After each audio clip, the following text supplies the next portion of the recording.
Neste momento nós vamos ouvir a palavra de Deus, o fim do tempo de graça. Oremos em nossos corações para que Deus possa usar o irmão Jeremias e que essa mensagem possa alcançar os nossos corações. Amém.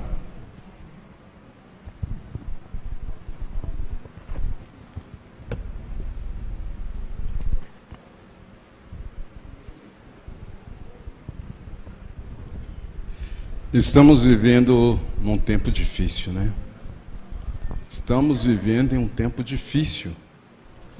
Nunca se viu um momento tão difícil e probante como esse. Eu penso que nem nossos avós e bisavós passaram por um tempo como esse. Os irmãos já pensaram por que estamos vivendo neste tempo? Por que estamos vivendo? Isso está afetando todas as pessoas, todos os trabalhos, comerciantes, escola, igreja. Será que Deus perdeu o controle do mundo? Será que é um momento que nós estamos entregues às circunstâncias sem o controle de Deus, sem o controle divino, ou é Deus que está controlando todas as coisas? O que os irmãos acham? Deus controla tudo, né? Será que esse tempo nos diz alguma coisa? Será que estamos refletindo do porquê está acontecendo? Se Deus está no controle de tudo, que tempo é esse? Que situação é essa? Que tempo é esse? Será que nós vamos continuar fazendo as mesmas coisas, mesmo entrando no novo normal? Porque agora nada é normal. E vamos entrar num novo normal. Em Gênesis, no capítulo 6, versículo 3, a palavra de Deus diz assim: disse o Senhor, não contenderá o meu espírito para sempre com o homem. Não contenderá o meu espírito para sempre com o homem. Como será que está? Será que o Espírito Santo está sendo retirado da terra? Porque logo no primeiro livro da Bíblia, Deus já avisou para nós que cremos em sua palavra: não contenderá o meu espírito para sempre com o homem. Muitas vezes nós pensamos, quando é que o Espírito Santo vai ser derramado em plenitude? Muitas vezes nós pensamos e até julgamos em nosso coração, fulano parece que já não tem mais o Espírito Santo. Muitas vezes nós julgamos que Deus perdeu o controle de tudo. Um filósofo até disse, Deus está morto. Deus está morto. Deus não está vendo nada disso. Irmãos, nós estamos vivendo em um tempo solene. Estamos vivendo em um tempo solene. Quando nós nos preocupamos só com os acontecimentos aqui, os acontecimentos horizontais, vamos dizer assim, que são os nossos relacionamentos pessoais, quando nós nos preocupamos com as coisas que estão acontecendo só nesta dimensão, estamos fadados ao fracasso. Porque essas coisas não estão acontecendo só na nossa dimensão, a dimensão horizontal. Mas isso está acontecendo de forma vertical. É de cima para baixo. E nós estamos pensando que as coisas estão acontecendo só entre nós. Só aqui na terra, entre os seres humanos. Porque parece que nem os animais estão tão preocupados quanto nós. Mas esse é um tempo necessário. Precisamos colocar na nossa mente que Deus está no controle e que este é um tempo necessário. E Ele avisou, não contenderá o meu espírito para sempre com o homem. Deus é um Deus de amor. E se Deus é amor, o verso áureo bíblico, o verso de ouro da Bíblia, em São João 3,16, fala claro, porque Deus amou o mundo. O mundo aqui nós vamos colocar, Deus amou as pessoas, Deus amou os animais, Deus amou os vegetais, Deus amou e deu prova do seu amor, que Ele enviou o seu Filho, para que todo aquele que nele crê não morra, mas tenha vida eterna. Mas cadê o amor de Deus nesse tempo de pandemia? Quando milhares de pessoas, milhões de pessoas estão morrendo no mundo. Que amor é esse? Irmãos, Deus é amor. Tem uma linguagem muito que eu não concordo, que as pessoas, principalmente as pessoas, falam assim: Deus é muito amoroso, Ele não vai nos castigar, e o importante é ser feliz. Então, confirmo, Deus é muito amoroso. A palavra de Deus confirma, Deus é muito amoroso. Mas Deus é o quê?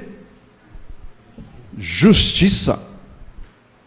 Nós esquecemos que Deus é justiça. Mas como pode Deus ser amoroso e ser justo? Parece que é incompatível a justiça e o amor. E é incompatível. Ou você faz justiça ou você ama. São duas extremidades. Porque se eu amar, eu não vou castigar. E se eu castigar, eu não vou estar amando. Não parece duas pontas? Dois extremos? Pois é. E os extremos sempre se encontram. E na verdade, quando os extremos se encontram, amor e justiça, esse extremo se encontra. Em Salmo 103, 8 e 11, fala que a justiça e a paz, o que fizeram? Hein? Se beijaram. Parece uma incompatibilidade. E o objeto visível desse encontro, diz assim, ó: a lei de Deus encerrada na arca era a grande regra de justiça. A lei de Deus, justiça e juízo. Aquela lei sentenciava a morte ao transgressor. Mas acima da lei estava o propiciatório. Tinha a arca, a lei de Deus dentro da arca, e a tampa da arca se chamava propiciatório. O que simbolizava aquele propiciatório? O propiciatório sobre o qual se revelava a presença de Deus e do qual, em virtude da obra expiatória, se concedia o perdão ao pecador arrependido. Assim, na obra de Cristo, pela nossa redenção, simbolizada pelo serviço santuário, a misericórdia e a verdade se encontraram, a justiça e a paz se beijaram. É quando a justiça se encontra com a misericórdia, encontra uma arca. Mas até quando? Porque em Gênesis está escrito que nem meu espírito não contenderá para sempre com o homem. Até quando? Olha, nós vivemos num período chamado período de graça. Período de graça. O que é graça? É um dom imerecido. A graça é um dom imerecido. É um método de tratar um criminoso condenado. A graça é um método de tratar um criminoso condenado pela qual é liberto de uma sentença impendente. Isso é graça. Na linguagem aí do direito, é sursi. Não é? Graça é sursi. A pessoa é criminosa, foi condenada, mas tem direito ao sursi ou à liberdade. Isso é a graça. E quem é condenado? Quem é condenado é o criminoso, é o pecador. Isso quer dizer então que eu sou condenado, eu sou criminoso? Graça é um favor que não foi merecido. Graça é algo bom que é dado, não porque a pessoa que recebe merece, mas porque a pessoa que dá é generosa. Nós vivemos nesse período hoje, período da graça. Deus nos oferece a salvação de graça, apesar da salvação ser de graça para nós, mas ela custou caro. A graça custou muito cara. Custou a morte de Jesus, o sangue de Jesus.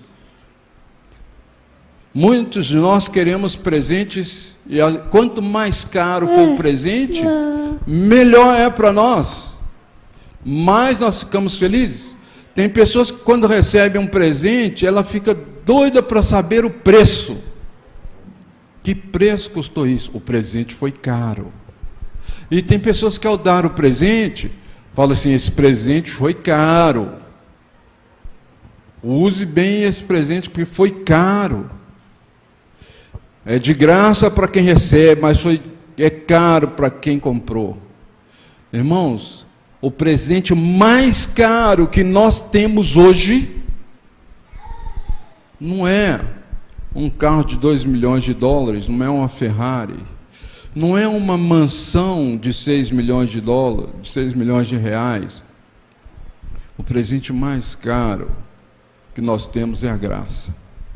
Mas parece que depois a gente ficou com uma vontade muito grande de ganhar aquele presente que sonhamos, que almejamos, mas depois que a gente consegue esse presente, parece que a gente já não liga mais. A gente vai acostumando, que depois fica comum. É uma doença chamada normose. Não é? Isso aí, tudo normal. Não é? Eu quero é mais. Eu quero é mais, já não me satisfaz. Irmãos, o maior presente que nós temos é esse período de graça. Esse tempo de graça em que nós podemos nos reunir na igreja, é um tempo de graça. Eu gosto muito de vir para a igreja. Quando os irmãos me veem ausente, meu coração está doendo, porque eu gosto de vir à igreja. Quando os irmãos pensam assim, ele é intransigente, não quer que feche a igreja, mas tem que fechar, isso está no meu coração. Eu gosto de vir para a igreja, gosto de ver a igreja cheia. É um período de graça que nós temos de nos reunir.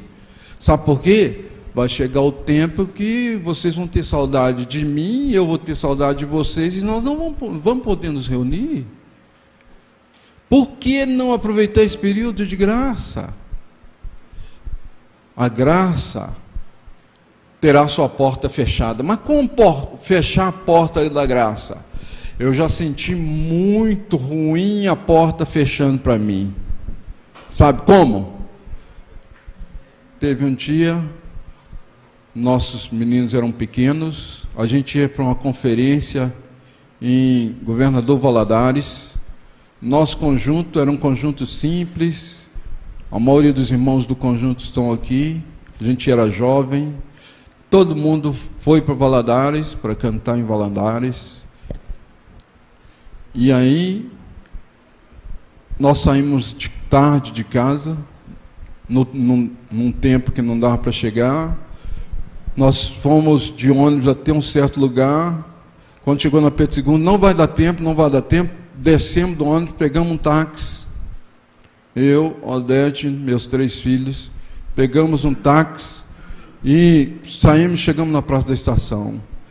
Quando nós entramos correndo nós íamos de trem, entramos correndo ali pelo vão principal, aí a porta que entrava para a estação fechou. Nossa, mas foi ruim demais. Fiz de tudo, correndo, menino pendurado aqui, menino pendurado ali, e na hora de entrar ali para aquele local, para pegar o trem, a porta fechou, o trem estava lá. Eu vi o trem, a porta aberta do trem, mas a porta que entrava para a estação estava fechada. E eu pedi para o segurança lá, olha, deixa eu entrar com meus filhos, não posso perder minha esposa e meus filhos, tem que ir para Valadares, tal. Porta fechou. O trem está ali, a porta está aberta. Não pode entrar, a porta fechou. O que os irmãos acham? Será que é gostoso uma situação dessa? Olha que eu não esqueci, meus meninos já estão velhos, né? Meus meninos já não são meninos mais, e eu não esqueci disso, porque foi uma dor muito grande no coração. Não achamos a porta aberta, vendo tudo acontecer, e não pude entrar. Irmãos, assim é a porta da graça. Estamos pensando que a graça vai ter todo o tempo, não é? Deus mostra o seu amor para nós hoje, o seu amor em dar o seu Filho, Ele nos mostra através da graça, através da graça de Cristo. Nós merecemos castigo por causa dos nossos pecados, mas Deus nos enviou Jesus para pagar o preço e oferecer a salvação de graça. Mesmo não fazendo nada para merecer, nós podemos ser libertados do poder do pecado, perdoado do castigo eterno e adotado como filhos de Deus para morar com Ele. Isso está em Efésios, no capítulo 2, de 4 a 5. Como estamos aproveitando esse tempo de graça? Como estamos aproveitando esse tempo de graça? Será que nós vamos ter a graça o tempo todo? Quando vai ser o fim do tempo de graça? Será que não é este o tempo do fim? Será que agora nós não estamos esgotando os momentos para que encontremos a porta aberta? Será que esse momento probante não é um momento de reflexão? Será que essa porta da graça vai continuar aberta, ou esse momento é um momento diferente? Irmãos, um acontecimento. Os irmãos sabem quando é que vai acontecer o fechamento da porta? Porque lá na estação eu sabia, a hora do embarque é tal. Também perdi uma vez um avião, cheguei atrasado no aeroporto, fechou, não deu para entrar. Muito ruim. Eles falam que mineiro não perde trem, mas perde até avião, né? Perde até avião. Mas eu sabia a hora. E vocês sabem a hora que a porta da graça vai fechar? Nós sabemos a hora? Será que nós não sabemos a hora que a porta da graça vai fechar, irmãos?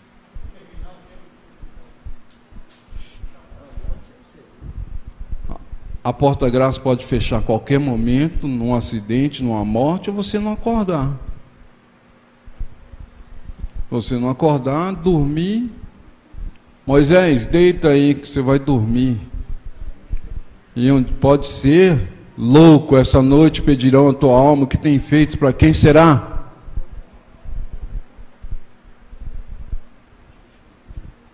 E o fim do tempo de graça, a imposição de uma lei de feitura humana, contrária à lei divina da observância do sábado. Fechamento da porta da graça. A graça pode fechar a qualquer momento. Como estamos aproveitando? Pelo decreto impondo a instituição papal em violação da lei de Deus, nossa nação desvincular-se-á inteiramente da justiça. Quando o protestantismo estender a mão através do abismo para agarrar a mão do poder romano e do espiritismo, Quando, sob a influência dessa tríplice união, nosso país repudiar cada princípio de sua Constituição como governo protestante republicano que é, podemos saber que o fim está próximo. Assim como a aproximação dos exércitos romanos foi um sinal para os discípulos da impendente destruição de Jerusalém, assim esta apostasia pode ser um sinal para nós de que o limite da paciência de Deus foi alcançado e que a medida da iniquidade está cheia. Irmãos, como será que está o decreto dominical? Se a porta da graça não fechar por outras formas, da morte,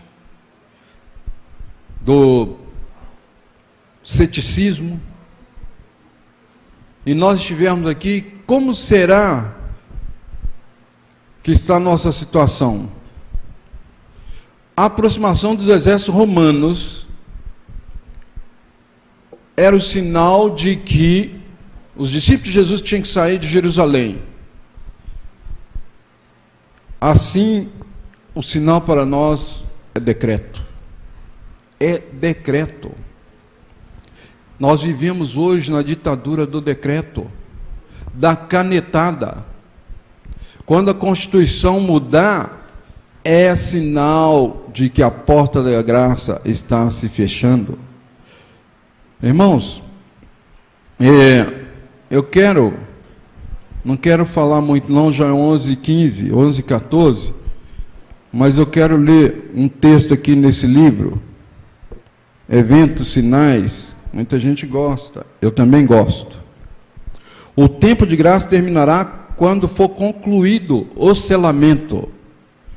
Selamento do povo de Deus, Apocalipse 14, de 1 a 7, a tríplice mensagem angélica, de 6 a 12. Não vou ler os textos, que é muito cansativo, mas nós precisamos estudar. Irmãos, antigamente a gente estudava muito a Bíblia. Hoje, a maioria de nós estamos deixando a Bíblia de lado. Não vou citar os textos, mas todos devem conhecer esses textos. Pouco antes de entrarmos no tempo de angústia, todos nós recebemos o selo do Deus vivo. O selo do Deus vivo, irmãos, qual que é o selo do Deus vivo? É o sábado, né? Ezequiel 20, 20 e 20, 12.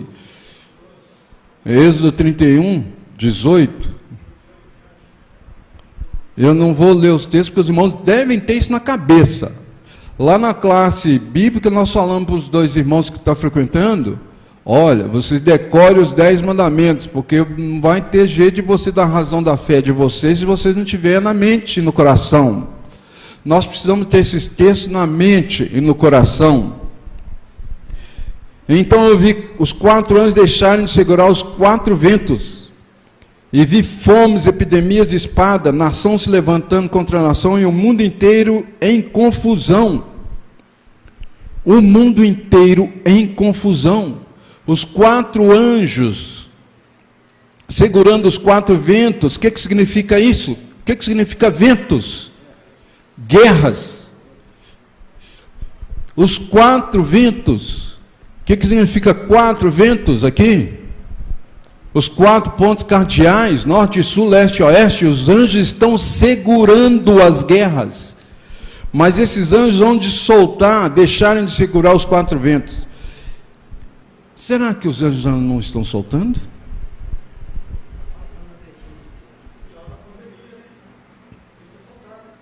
E vi fome. Um dia desse aí, o presidente falou assim, ó, vocês vão ver gente assaltando o supermercado, buscando comida, porque não vai ter comida. Espada, nação contra nação, e o mundo inteiro em confusão. O mundo já está em confusão, irmãos. Já está em confusão. Vi anjos aceleradamente de um lado para o outro no céu. Um anjo com um tinteiro de escrivão ao lado voltou da terra e referiu a Jesus que sua obra estava feita. Os santos já estavam numerados, e os santos estavam numerados e selados. Qual o número dos selados? Simbólico. Lógico que é literal, irmãos. É literal, não é simbólico. que alguém diz que é simbólico, não, mas é literal. 144 mil selados. Ah, mas só vai salvar 144 mil? Não, a multidão como a areia do mar.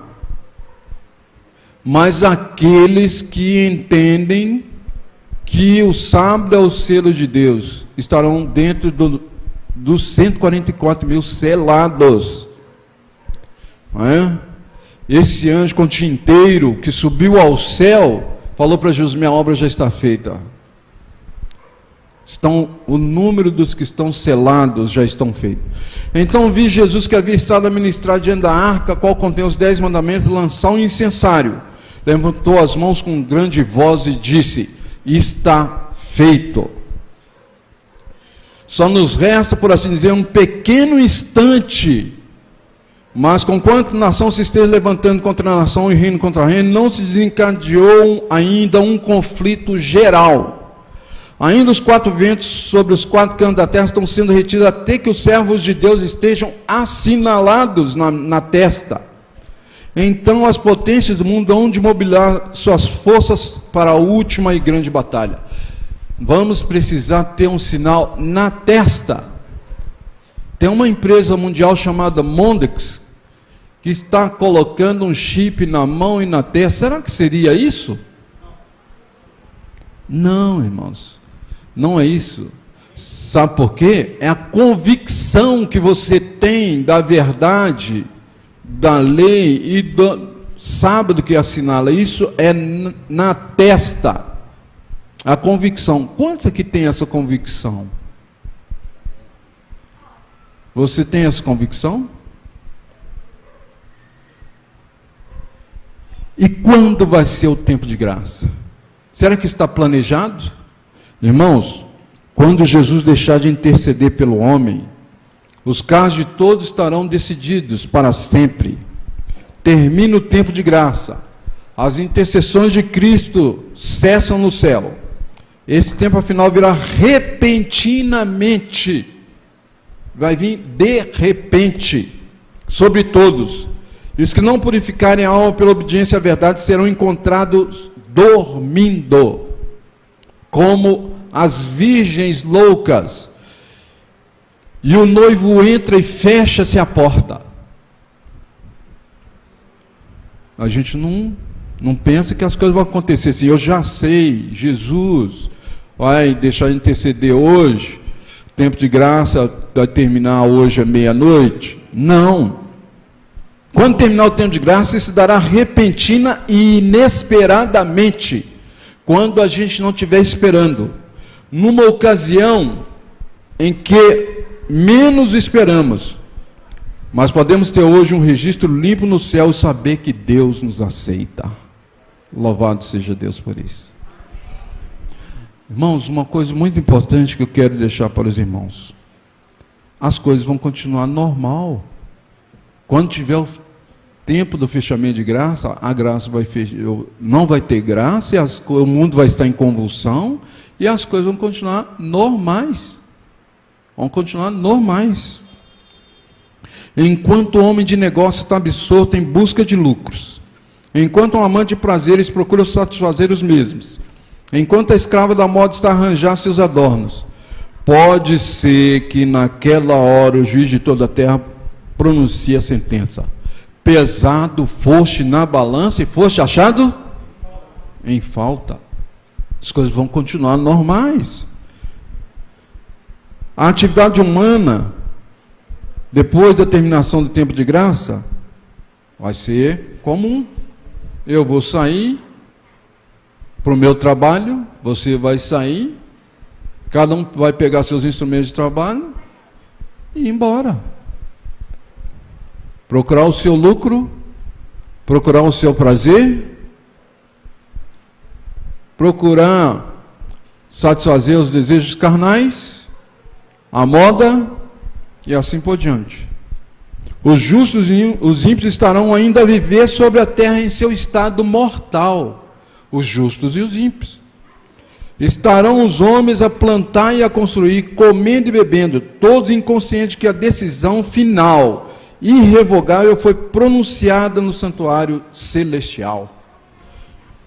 Quando a decisão irrevogável do santuário houver sido pronunciada e para sempre tiver sido fixado o destino do mundo, os habitantes da terra não o saberão. Não saberão.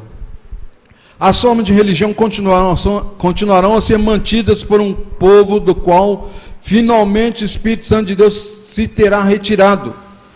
O zelo satânico com que o príncipe do mal os inspirará para o cumprimento de seus maldosos desígnios terá semelhança do zelo para com Deus. A igreja vai estar funcionando, irmãos. As igrejas estarão funcionando. Os ímpios e os justos estarão vivendo. Que situação, enquanto fechou-se a porta da graça. Que situação difícil. Irmãos, é um momento difícil. Não vou continuar não, mas eu pensei em alertar a mim mesmo e também aos irmãos. Por quê? Porque este é um tempo difícil, irmãos.